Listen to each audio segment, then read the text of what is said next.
Toutes nos excuses pour ce désagrément. Encore une fois, bonsoir, bienvenue dans ce journal.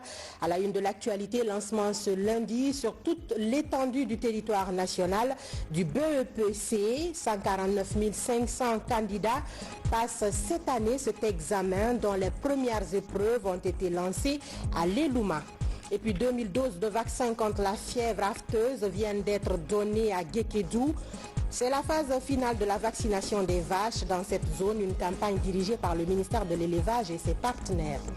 Également, dans ce journal, se zoom sur le cancer du sein et surtout sur le quotidien de Dame Mariama Siré Diallo, rongée par cette tueuse silencieuse depuis une année et demie, faute de moyens pour entamer sa chimiothérapie. Elle en appelle à votre générosité. C'est tout pour les titres. Bonsoir à tous. Bienvenue dans ce journal qu'on entend par ce décret du président de la République, décret D 2019-184 PRGSGG portant nomination d'un ambassadeur. Le président de la République, vu la Constitution, décrète. Article 1er, M. Lancinet Ani Touré, ingénieur, est nommé ambassadeur extraordinaire et plénipotentiaire de la République de Guinée au Qatar. Article 2. Le présent décret qui prend effet à compter de sa date de signature sera enregistré et publié au journal officiel de la République. Conakry le 8 juillet 2019, signé Professeur Alpha Condé. Je vous le disais dans les titres, démarrage ce lundi du BEPC, le brevet d'études du premier cycle. Pour cette session 2019, ils sont plus de 149 500 candidats à passer cet examen. Les sujets d'histoire et de rédaction ont été les toutes premières épreuves de ce lundi. Suivez cette compilation de la rédaction commentée par Mamadou Saliouba. C'est au lycée-collège de Djintou, dans la préfecture de l'Elouma, que le ministre de l'Éducation nationale et de l'alphabétisation a lancé la première épreuve du brevet d'études du premier cycle. Comme d'habitude, tout se passera au mieux, puisque j'ai trouvé de la discipline dans le centre que j'ai visité. J'ai trouvé les agents de sécurité en place, les surveillants également.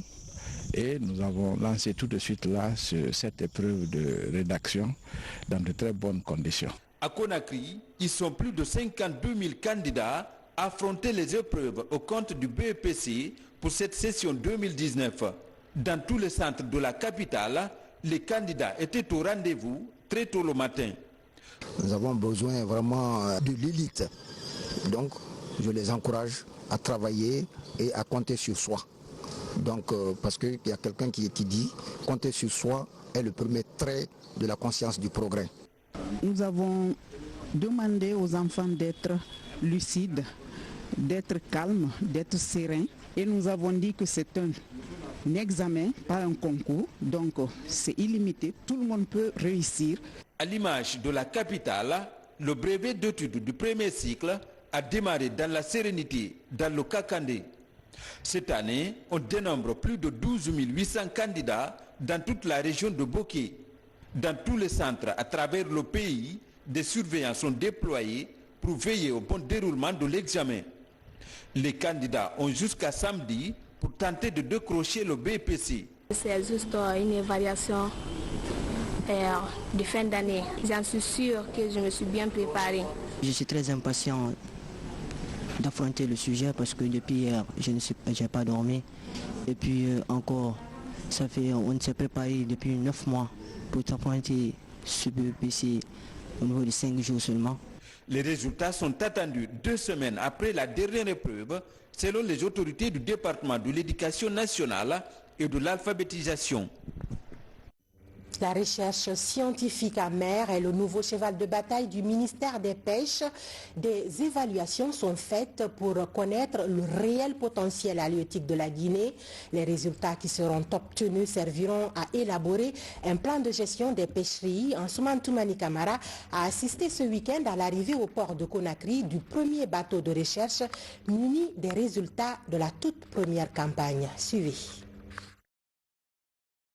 Après une dizaine de jours de recherche scientifique dans les eaux maritimes guinéennes, le bateau général Lansana Conté vient de mouiller l'ancre au port de pêche de Conakry. Cette 5e mission a permis de faire l'évaluation des ressources halieutiques de la Guinée. Les résultats de cette recherche présentés au ministre des Pêches dépassent les attentes. On s'est rendu compte que réellement la ressource s'est régénérée car la biomasse et les indices d'abondance ont augmenté. Vous verrez que même les rougets qu'on rencontrait dans ces profondeurs, au niveau de la zone côtière, sont presque tous réapparus. Et quand vous voyez la taille également des espèces pêchées, cela c'est sans commentaire. Donc le résultat est positif. Engagé dans un programme ambitieux de gestion responsable des ressources halieutiques du pays, le gouvernement guinéen place la recherche scientifique au centre de ses priorités. Ces activités de recherche en mer donnent des orientations claires au pouvoir public dans l'élaboration d'un plan de pêcherie. C'est par les données de la recherche scientifique que nous pouvons définir les plans de pêche annuels, que nous pouvons définir les quotas à attribuer aux différents navires et à attribuer, disons, aux différents secteurs de pêche. Donc c'est les résultats qui vont nous permettre aussi à négocier un accord de pêche avec l'Union européenne et les autres partenaires. Désormais, ces orientations scientifiques sont consignées dans un bulletin périodique. Le Salon international du tourisme, de l'hôtellerie et de l'artisanat de Conakry se prépare activement. Prévu courant en février 2020, les promoteurs ont présenté ce lundi leur vision et les enjeux de cet événement, initiative de l'Office national du tourisme. Moussa Komara. La Guinée, une merveille touristique en quête de notoriété. Le secteur souffre encore de promotion réelle et d'investissements sérieux. Les sites répertoriés sont difficiles d'accès et non aménagés à la hauteur du potentiel naturel. En février 2020 pourtant, l'Office national du tourisme veut ouvrir une porte internationale sur le tourisme, l'hôtellerie et l'artisanat guinéen. L'occasion de vendre Destination Guinée. Nous nous battrons à tout bout de champ pour envoyer des investisseurs, pour envoyer des tours opérateurs, pour envoyer des grands organisateurs de voyage, pour envoyer les grands organisateurs aussi des croisières pour pouvoir vendre la Destination Guinée. Plus de 1000 visiteurs et 12 tours opérateurs internationaux seront à Conakry pour cette première édition. Tout sera mis à contribution pour valoriser les richesses culturelles et touristiques du pays. Dans les stands, l'originalité et la créativité du textile local, la gastronomie et les œuvres artisanales. Dans les plus grands hôtels de la capitale, des conférences, des colloques et des expositions sont prévues. Ce salon, non seulement, quand on parle un peu, il y aura des concours, quand on parle des mets, on parle de la cuisine, ça sera... Dans chaque région de la Guinée, on aura quelque chose à présenter. Au niveau vestimentaire aussi, on aura quelque chose à présenter. Et au niveau capillaire. Et dans tous les autres salons que vous voyez en Afrique de l'Ouest, ces pays n'ont pas ce potentiel. Donc voilà un peu la spécificité de ce salon. Le secteur touristique attend son essor en Guinée. Le potentiel d'emploi et de revenus du secteur est élevé. Mais ne représente aujourd'hui que 2,5% de l'économie nationale. Cette première édition du Salon international va clairement identifier les atouts actuellement pour lancer la conquête. Il est maintenant temps de ne plus parler en termes de potentialité, mais plutôt en termes de réalisation, en désenclavant nos sites. Et quand on dit désenclavement, c'est sur le plan infrastructure routière, c'est sur le plan de téléphonie, c'est sur le plan de l'électricité, en tout que les sites soient accessibles. L'objectif est de faire de la Guinée une destination incontournable dans la sous-région. Un rêve aujourd'hui à portée de main si des efforts déjà en cours dans le secteur de l'hôtellerie sont soutenus. Par ailleurs, le bataillon spécial de Conakry au camp Alpha Yaya Diallo a désormais un nouveau chef de corps. Il s'agit du colonel Bala Koivogui qui remplace à ce poste colonel Mamoudou Touré. Une cérémonie de passation vient d'être faite en présence des différents chefs d'état-major de la capitale. Reportage lieutenant Fodé Abbas Aboubakar Bangoura de la presse militaire. Jusqu'ici, directeur de l'École nationale des sous-officiers d'actifs de Manéa, colonel Bala Koivogui a été installé officiellement comme commandant du bataillon spécial de Conakry en présence de la hiérarchie militaire.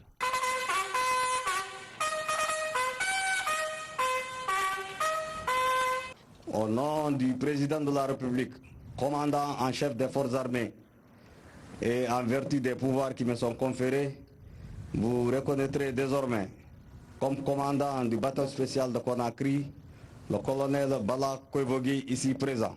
Vous lui obéirez en tout ce qu'il vous commandera pour le bien du service, l'exécution des règlements à l'intérêt supérieur de la nation. Cet officier supérieur, pétri de talent dans le commandement militaire, compte partager ses ambitions avec ses différentes unités placées sous son commandement.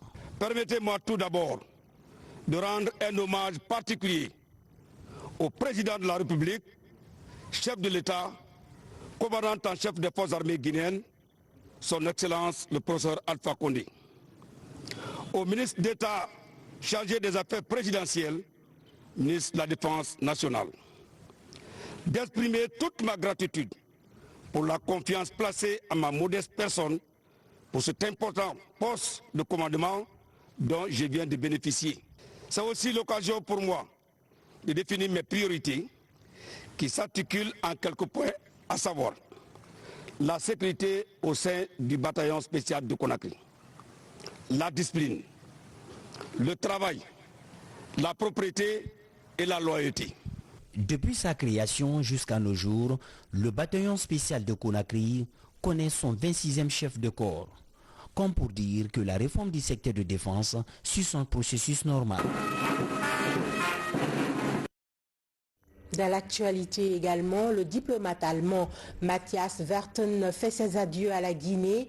Après un pot de départ en compagnie de ses amis guinéens à son domicile à la Camaïenne, il est reçu par le Premier ministre Dr Ibrahima Kassori Fofana, à qui il a fait part de la fin de sa mission en Guinée après 4 années de service. Ousmane Bangoura.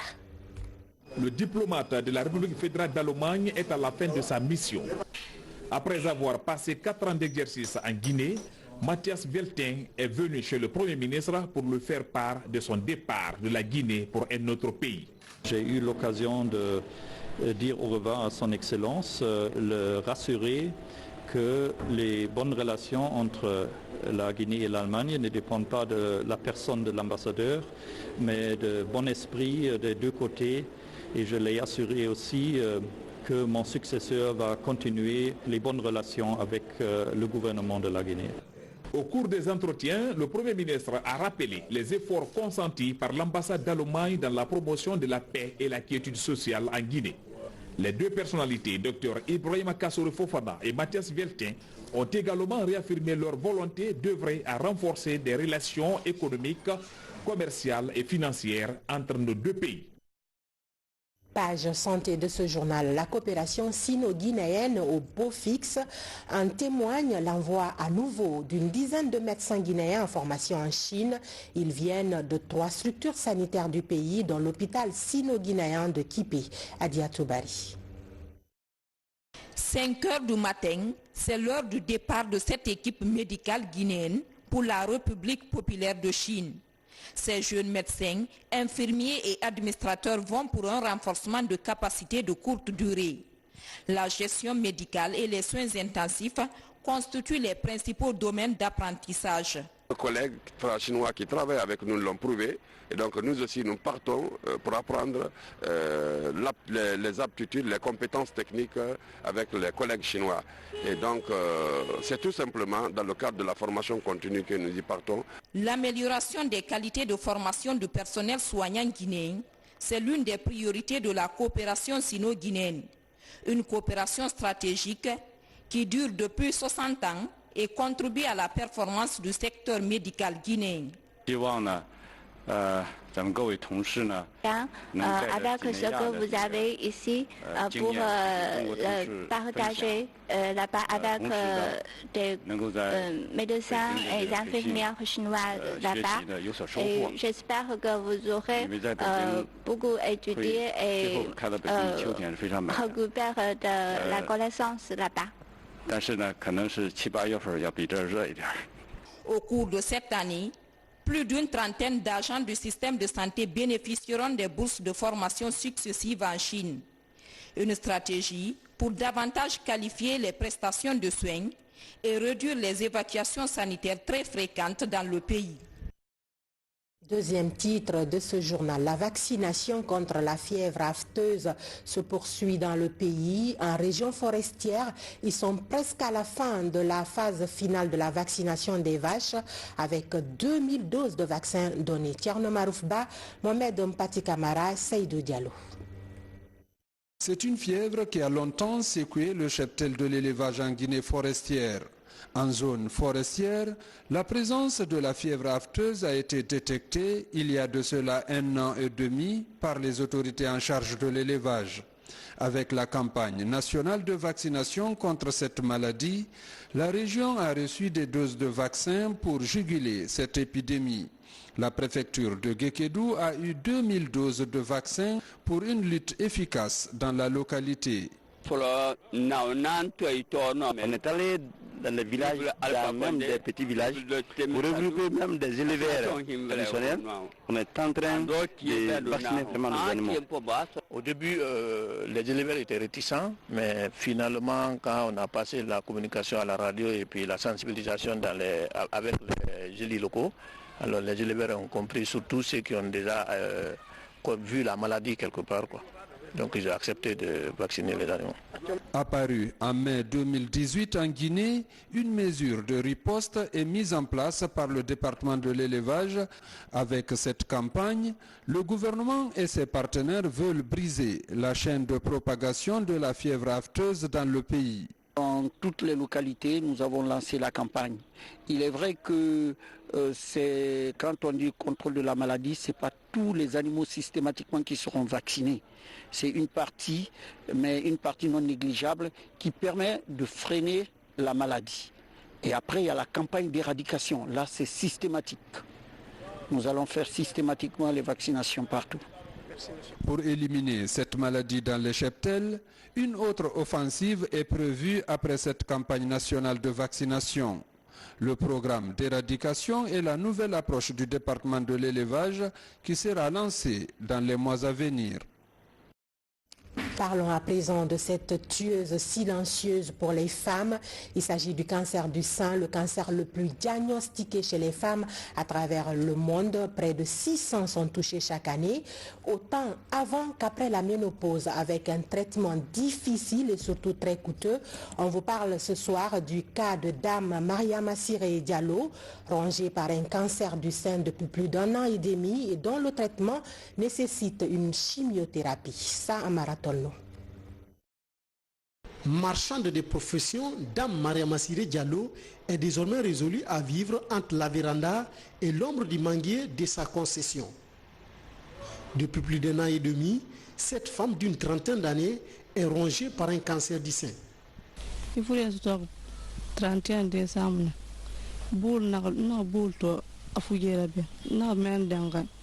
J'ai constaté une boule au niveau de mon sein depuis le mois de décembre surpassé.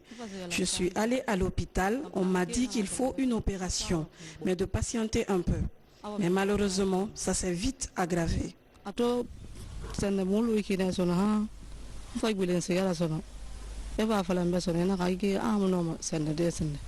Selon les médecins de l'unité d'oncologie de l'hôpital d'Onka, délocalisé au centre médico-social Jean-Paul II, le cancer de Mariama Siré nécessite à ce stade la chimiothérapie, un traitement médical long et surtout coûteux.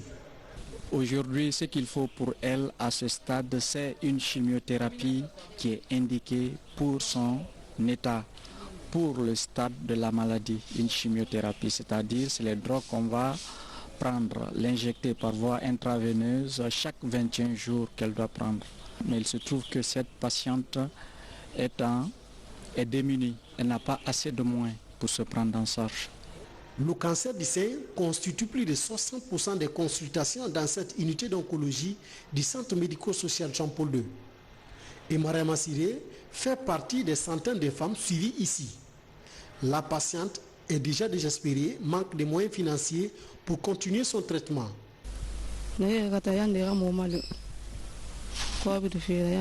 J'ai pas de moyens pour me soigner. Je demande aux personnes de bonne volonté de me venir au secours. Je ne dors pas à l'heure-là.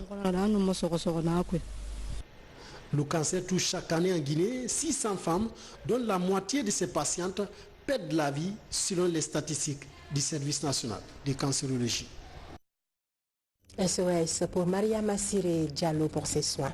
Sport foot pour parler de la CAN Égypte 2019. Le Sili national quitte cette 32e édition de la Coupe d'Afrique des Nations avec une lourde défaite de 3-0 face au Fennec d'Algérie.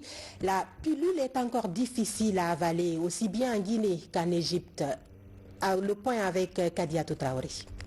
Choc tant attendu des huitièmes de finale de la 32e édition de la Coupe d'Afrique des Nations de football, la Guinée a commencé tambour battant. Durant une dizaine de minutes, c'est le Sili qui faisait circuler le cuir pour le plus grand bonheur du public du stade du 30 juin. Malheureusement, sur un corner, les Fennecs ouvrent le score par Belali à la 24e minute.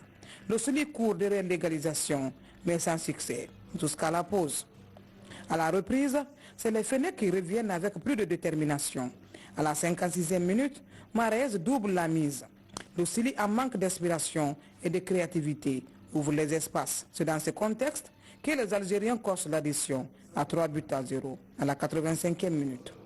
Le sort du Sili est complètement scellé à l'issue de ces huitièmes de finale.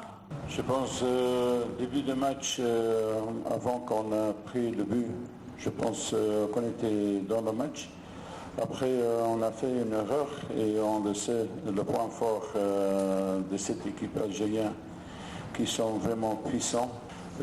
Deuxième mi-temps, on était chaque fois avec une erreur au base de le but qu'on a pris et on doit être honnête que l'Algérie était mieux que la Guinée aujourd'hui qui mérite la victoire.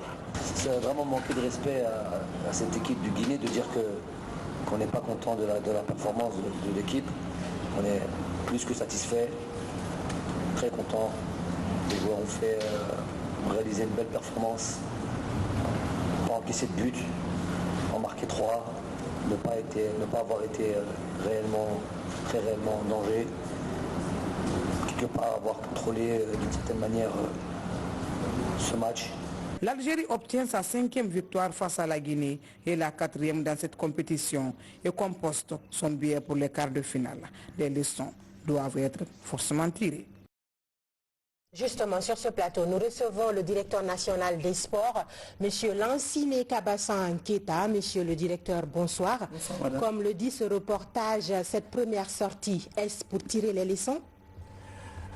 Nous avons un communiqué parce que vous venez de le dire. La pilule est difficile à avaler. Très difficile. Et donc nous avons une réunion restreinte ce matin avec son Excellence, Monsieur le ministre des Sports. Et le département a jugé nécessaire de préparer un communiqué pour le peuple de Guinée. Ok. Merci. Communiqué du ministère des Sports, de la Culture et du Patrimoine historique. C'est avec beaucoup de tristesse que le peuple de Guinée a suivi l'élimination du Sili national à la Coupe d'Afrique des Nations Égypte 2019. Une élimination qui frise l'humiliation.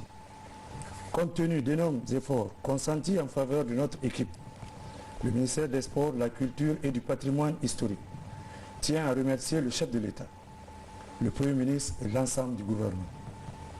Les mêmes remerciements vont au peuple de Guinée qui s'est mobilisé comme un seul homme pour soutenir dans un esprit de patriotisme le Sili national. Prenant acte de cette choquante humiliation, le ministère en charge des sports s'engage à situer les responsabilités pour que le peuple de Guinée soit éclairé. Pour ce faire, une importante réunion regroupera, outre le cabinet du ministre, la Fédération guinéenne de football, le staff technique du Sili national et le comité de soutien. Le ministre en charge des sports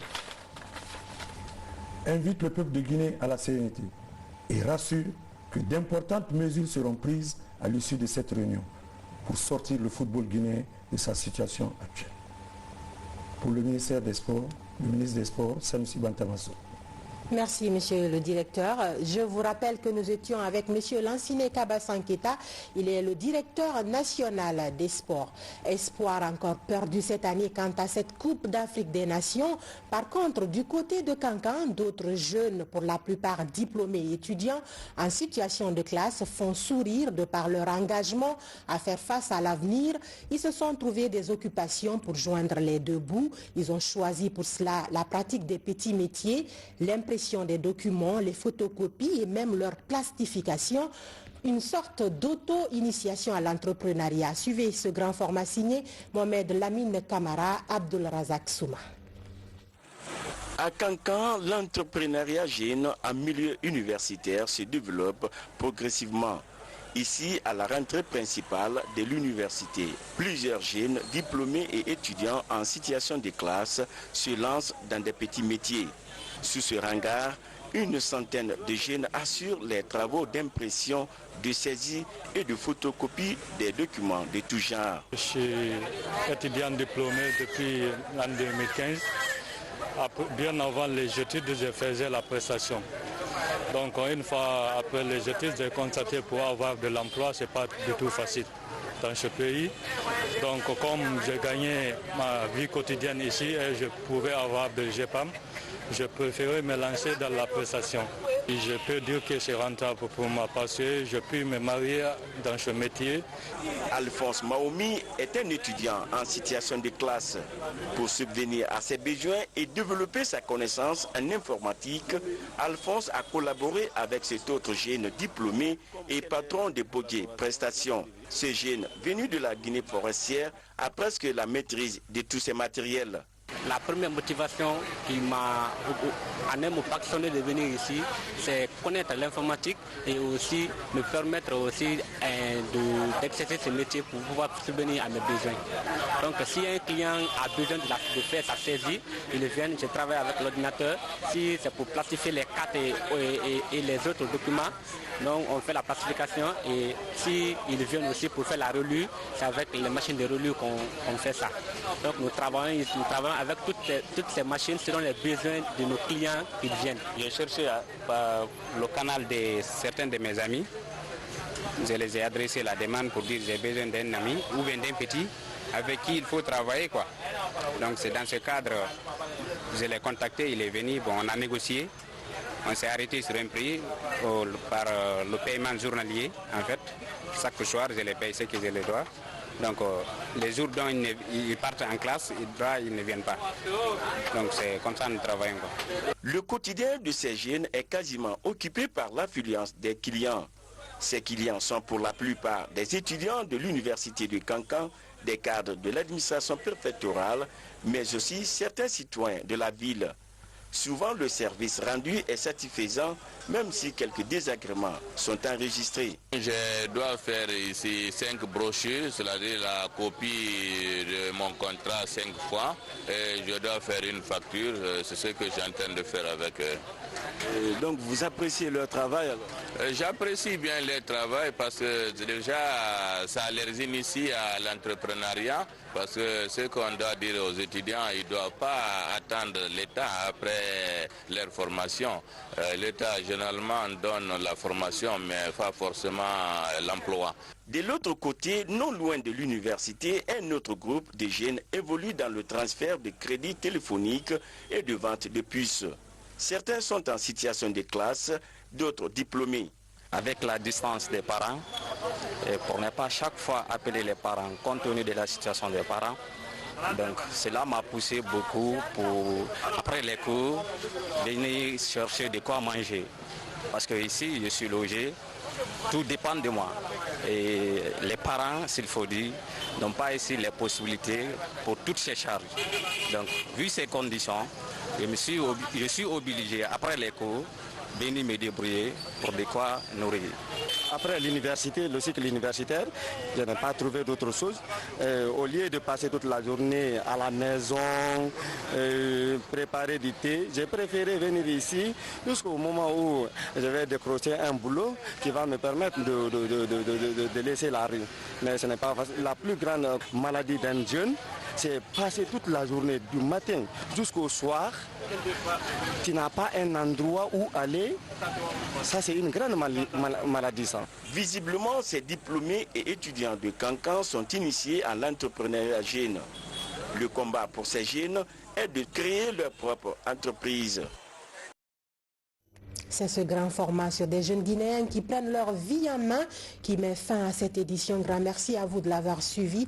Je vous retrouve demain à la même heure et sur la même chaîne, la RTG. Bonsoir chez vous.